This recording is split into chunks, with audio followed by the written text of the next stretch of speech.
Assalamualaikum warahmatullahi wabarakatuh. Nama saya Muhammad Riki Subagja dari kelas TI 4 Pranata. Di sini saya akan menjelaskan tentang bahasa pemrograman kedua. Yang pertama akan saya jelaskan ini adalah kelas. Apa itu kelas? Kelas adalah cetak biru atau blueprint dari sesuatu. Nah, kelas ini adalah rancangan atau konsep atau ide dalam membuat program. Contohnya seperti mobil, sepeda, dan sebagainya. Yang kedua itu ada objek. Apa itu objek? Objek adalah instance dari kelas atau bentuk atau contoh nyata dari kelas.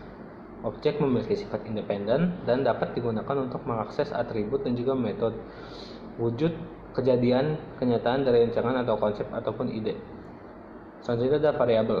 Variabel ini digunakan untuk menyimpan nilai yang nantinya akan digunakan pada program.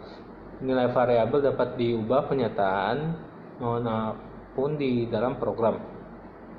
Cara mendeklarasikan variabel adalah seperti berikut, yaitu dengan tipe underscore data nama underscore variabel. Contohnya seperti string kotak, lalu in nama absen, nilai absen, terus nilai tugas.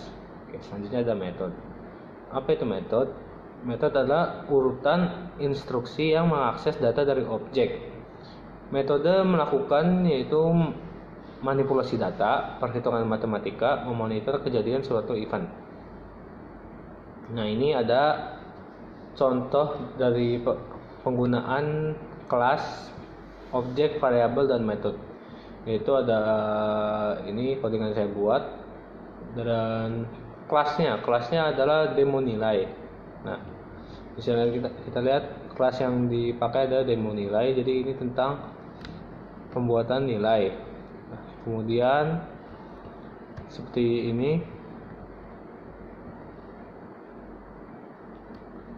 objeknya yaitu adalah nilai dan seterusnya. Oke, selanjutnya, dan di sini ada main kelasnya yaitu nilai untuk yang awalannya. Oke, selanjutnya ada package. Apa itu package? Package adalah koleksi dari beberapa kelas dan interface yang berhubungan dan menyediakan proteksi akses dari dan pengelolaan namespace. Satu package adalah satu folder di file system. Package berguna untuk mengorganisir file dalam suatu project atau library. Nama package menggunakan lowercase atau huruf kecil semua. Karena dalam Java itu ada penggunaan huruf besar dan kecilnya. Oke. Dan nama package mengikuti nama domain atau perusahaan dengan susunan terbalik. Encapsulation yaitu mekanisme menyembunyikan suatu proses dan data dalam sistem untuk menghindari interferensi dan menyederhanakan penggunaan proses itu sendiri. Kelas access level yaitu public, protected, dan private. Itu adalah implementasi dari konsep encapsulation. Enkapsulasi data dapat dilakukan dengan cara yaitu mendeklarasikan instance variable sebagai private, mendeklarasikan metode yang sifatnya public untuk mengakses variabel tersebut. Selanjutnya ada inheritance, yaitu suatu kelas dapat mewariskan atau menginherit atribut dan metode kepada kelas lain atau subclass, serta membentuk kelas hierarki. Penting untuk reusability atau penggunaan ulang kode program, sehingga kita tidak perlu menuliskan kode yang sama berulang-ulang.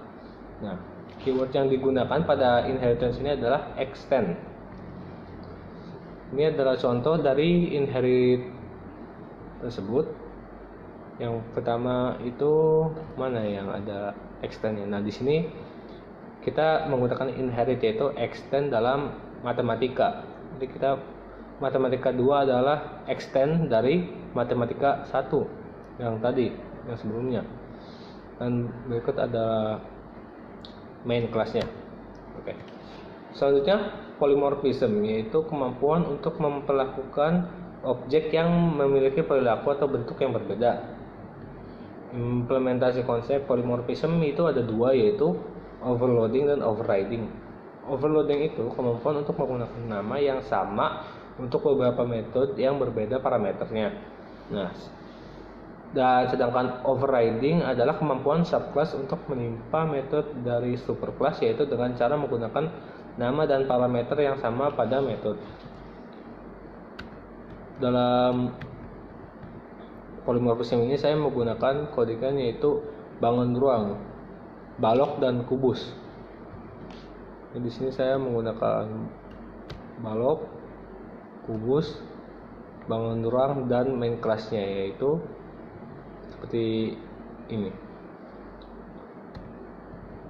Oke. Selanjutnya adalah input. Input merupakan proses menerima masukan dari keyboard dan menyimpannya ke dalam suatu variabel dan kemudian menampilkannya ke layar. Stream standar yang biasa digunakan antara lain seperti sistem in atau untuk menangani pembacaan dari keyboard atau standar input. Yang kedua adalah sistem out, yaitu mengirimkan keluaran ke layar atau standar output. Terusnya sistem R, yaitu mengirimkan kesalahan atau error. Selanjutnya juga untuk membaca input dari keyboard menggunakan kelas scanner atau Java util scanner dengan metode sebagai berikut. Misalkan next int itu untuk menerima tipe data integer, short untuk menerima tipe data short, long untuk menerima tipe data long, double untuk menerima tipe data double, float untuk menerima tipe data float, next line untuk menerima tipe data string, dan boolean untuk menerima data boolean. Ya, sekian itu saja yang dari saya bisa saya sampaikan. Sekian, terima kasih. Assalamualaikum warahmatullahi wabarakatuh.